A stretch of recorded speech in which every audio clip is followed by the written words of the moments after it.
ریاض النظرہ فی مناقب عشرہ مبشرہ میں یہ واقعہ لکھا ہے۔ حضرت سیدنا علی المرتضیٰ رضی اللہ تعالیٰ عنہ فرماتے ہیں حضرت عمر کا دور خلافت تھا، میں رات کو سویا تو خواب دیکھتا ہوں۔ خواب میں کیا دیکھا کہ مصلی پہ کھڑے ہیں مسجد نبوی میں حضور اور نماز پڑھا رہے ہیں۔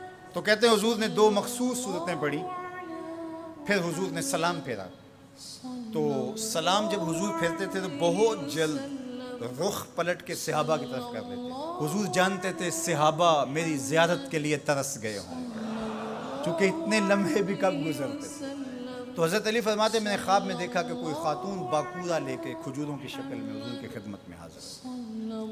اب جو جتنے بھی نمازی تھے حضور نے ان کو بانٹنا شروع کر دیا، ایک ایک کھجور حضور نے سب کو عطا کی۔ تو کہتے ہیں کہ حضور نے مجھے بھی ایک کھجور عطا کی، جب میں نے اس کو کھایا اتنی لذیذ تھی کہ زندگی میں اتنا مزہ کبھی کھجور کا آیا نہیں تھا۔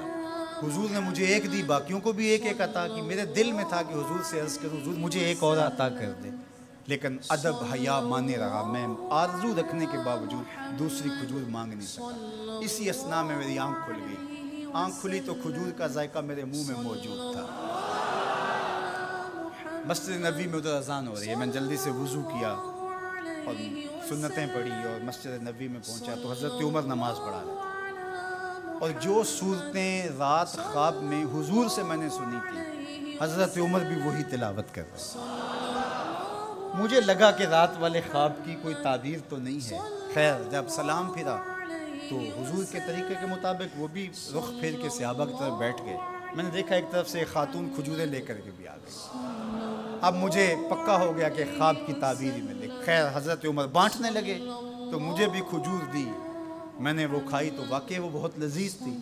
حضور سے تو مانگ نہیں سکا تھا، ادب حیا مانے رہا تھا، لیکن جناب عمر سے تو دوستانہ تھا۔